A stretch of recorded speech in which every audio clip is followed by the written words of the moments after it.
ADHD represents about 4.4% of American adults, but among entrepreneurs and business owners, it's closer to 29%. And people with ADHD are 6 times more likely to start their own business. This isn't a coincidence. The traits that make traditional employment feel suffocating, need for autonomy, comfort with rest, restlessness with routine, are the same ones that pull people towards building companies. So if you are a founder with ADHD, you are in a significant amount of company, myself included. And the ambition, vision, and capacity for hard work and drive for agency that brought you to entrepreneurship is real. They're not diminished by your diagnosis. But there are real neurological differences in how your brain processes time, attention, emotion, and information. Given the high stakes and relationship-intensive environments of a startup, these differences can create friction and misunderstanding among your co-founders and your team, especially when they go unnamed and unmanaged. This isn't a celebrate your superpowers kind of video. This is a practical look at 8 places where ADHD founders show up differently than their neurotypical peers, and how those differences affect people around them and why understanding and responsibility are required.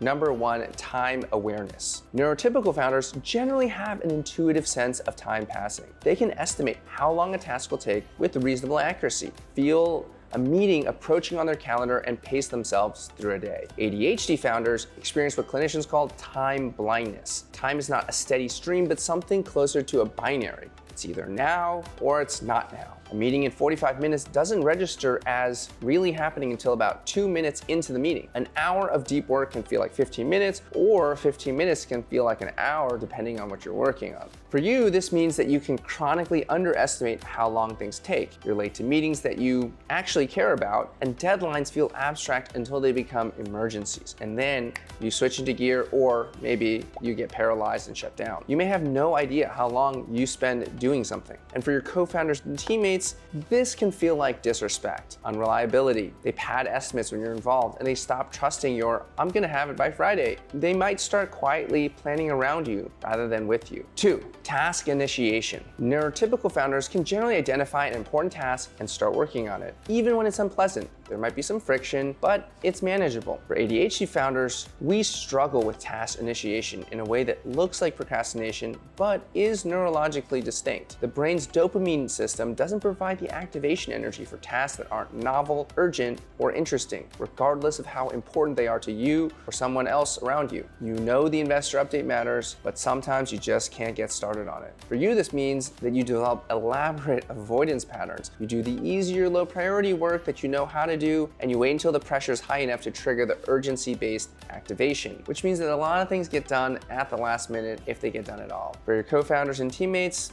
this can feel like you don't care about their priorities. The things you avoid are often the things that are operational, unglamorous tasks that they depend on. They want you to reorganize your Notion workspace instead of writing the brief that you promised, and they conclude that either you have a character flaw or they don't matter to you. 3, attention allocation. Neurotypical founders can generally direct their attention according to their priorities. They can sustain focus on moderately interesting work for reasonable stretches and shift when needed. ADHD founders don't have a deficit of attention despite the name. They have a dysregulated attention system, which shows up in 2 ways: the inability to focus on low stimulation tasks and hyper-focus on high stimulation ones. Neither mode is fully your choice. So for you, this means that you might go deep on product problems while ignoring HR or legal issues. You spend 6 hours tweaking the design of a pitch deck while the financial model goes untouched. Your attention follows interest, not importance. For your co-founders and teammates, this feels like selective engagement. They see you capable of intense focus, but just not on the things that matter to them, and they interpret it as not caring. 4,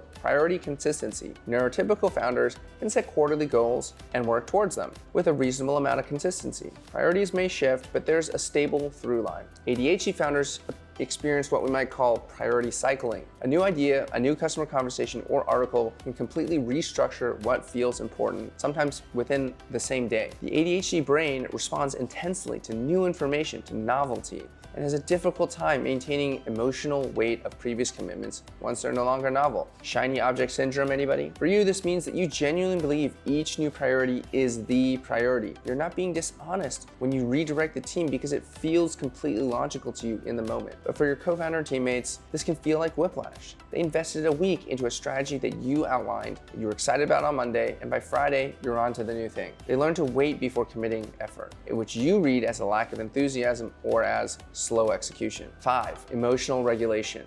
Neurotypical founders experience the full range of startup emotions, but generally have the ability to modulate their responses. They can take a hit and still run the afternoon meeting. ADHD founders often experience emotions at higher levels of intensity, but with a lower ability to buffer or delay their expression. A tough investor call doesn't just sting, it can derail the rest of your day. This is a documented feature of ADHD neurology called emotional dysregulation. What it means is that your highs can be very high, your lows can be very low, recovery from a setback can take longer than a typical person, and you may say things in heated moments that you don't necessarily mean. For your co-founders and teammates, this can feel like volatility. People start reading your mood before deciding whether to bring something to your attention. Direct reports are going to filter bad news. Co-founders absorb the emotional labor of managing around your reactions, and that can get really exhausting. 6, working memory. Neurotypical founders can hold a reasonable amount of commitments, decisions, and context in their heads. They remember what was agreed in last week's meeting. ADHD founders have significantly impaired working memory. When somebody says something to you and you agree to it, it can kind of float away. Decisions that were made in meetings may not stick. You may need to hear something multiple times before it finally lands for you. And context from previous conversations may often disappear, not because it wasn't important, but because your brain didn't encode it in the same way. So this means that you may have some of the same conversations repeatedly. You may ask questions about some topic multiple times, and you're gonna forget things that you've agreed to or that have been assigned to you. And so for your team, that can feel like not being listened to. That can feel like you're not paying attention. When someone tells you something important and you forget it entirely, they might hear, "You don't matter enough for me to remember." This can also mean feeling like you have to repeatedly relitigate past decisions because you genuinely don't remember settling the issue. And that can create a real problem in your relationship. 7, sensitivity to feedback. Neurotypical founders can generally receive critical feedback, process it, and respond constructively. It's not necessarily pleasant, but it's manageable. ADHD founders experience rejection sensitivity dysphoria, a neurological response where perceived criticism or rejection triggers intense emotional pain. And it's perceived, that's the key word here. A co-founder's neutral tone in a text message can make you still feel the same way. And that means that you may avoid situations where rejection is going to be possible. Tough sales calls, difficult conversations with underperformers, or fundraising. Or you might overcompensate by reacting defensively to feedback that was meant to be supportive and constructive. For your team, this can feel like walking on eggshells. They learn that honest feedback has a cost, so they soften everything or avoid it. Important things go unsaid. 8, energy and output consistency. Neurotypical founders have a relatively predictable energy pattern. They can sustain a baseline output for days and weeks at a time. ADHD founders experience a much wider swing. Some days our output is extraordinary. We get so much done. And other days, basic tasks feel almost impossible. It's not necessarily about effort or discipline. It can be a fluctuation of dopamine, sleep, stimulation, or our emotional state. This means that you often can't commit to being reliably on for